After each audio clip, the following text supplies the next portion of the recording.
आज हम लोग जेईई मीन्स 2024 का एक क्वेश्चन देखेंगे।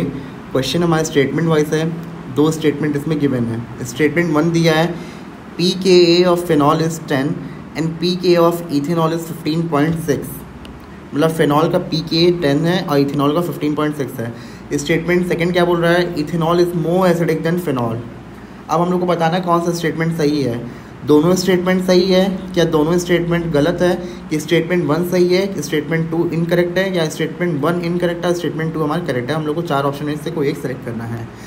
सबसे पहली बात हम लोग को मालूम होनी चाहिए कि एसिडिक स्ट्रेंथ क्या होती है। Acidic strength that is directly proportional to H plus ion concentration. ठीक है, इन्वर्सली प्रोपोर्शनल टू pH, ये भी हर को जानता है। अच्छा, एसिडिक स्ट्रेंथ जिसका एसिडिक नेचर ज़्यादा होगा, एसिडिक नेचर जिसका ज़्यादा, तो वो कैसे लोग डिटरमाइन करते हैं, that is directly proportional to Ka but is inversely proportional to pKa। ठीक है, मतलब जिसका Ka ज़्यादा होगा तो उसी का pKa अपना कम भी होगा। ये बात को ध्यान में रखने की ज़रूरत है। अच्छा, एसिडिक नेचर जो होता है, acidic nature that is directly proportional to resonance stabilized। ठीक, अच्छा, हम लोग को मालूम होना चाहिए इथेनॉल और फिनॉल।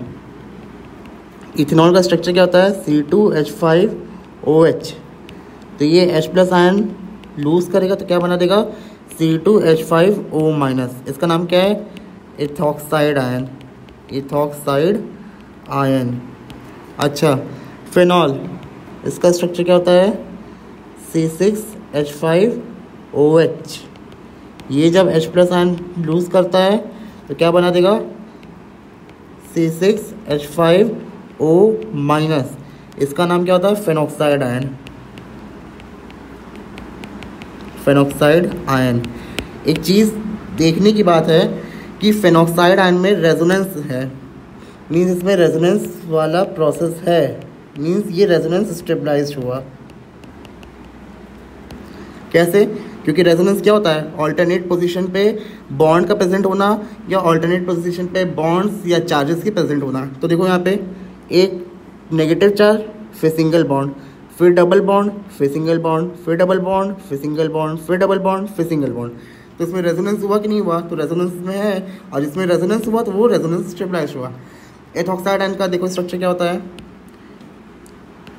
एथॉक्साइड आयन का स्ट्रक्चर क्या होगा, CH3 सिंगल बॉन्ड, CH2O-। इसमें कोई रेजोनेंस है, इसमें रेजोनेंस है ही नहीं, तो ये रेजोनेंस इसमें नहीं है, तो रेजोनेंस स्टेबलाइज हुआ नहीं, ये रेजोनेंस स्टेबलाइज नहीं हुआ। अच्छा, जो रेजोनेंस स्टेबलाइज है तो उसका एसिडिक नेचर ज़्यादा होगा और उसका एसिडिक नेचर भी ज़्यादा होगा, मीन्स उसका Ka ज़्यादा होगा, बिल्कुल ज़्यादा होगा। मीन्स उसका pKa कम होगा, बिल्कुल pKa उसका कम होगा।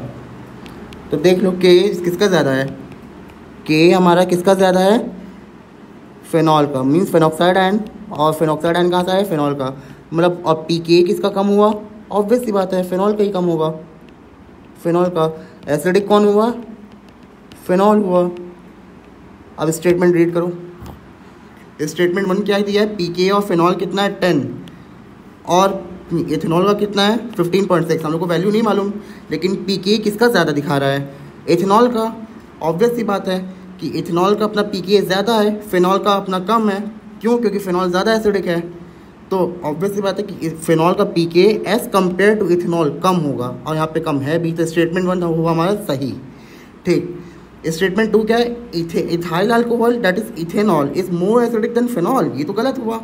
फिनॉल में तो हम लोग ने देखा था जिसमें रेजोनेंस हो रहा है, और ये तो रेजोनेंस स्टेबलाइज हुआ, तो इसका एसिडिक नेचर तो ज़्यादा होना चाहिए, तो ये सेकंड स्टेटमेंट हो गया हमारा गलत। अब इसमें से ऑप्शन बताओ क्या सही है। स्टेटमेंट 1 हमारा सही है, स्टेटमेंट 2 हमारा इनकरेक्ट है। कौन सा ऑप्शन जाएगा, statement 1 is correct and statement 2 is incorrect, तो third option will be our correct answer. ठीक है।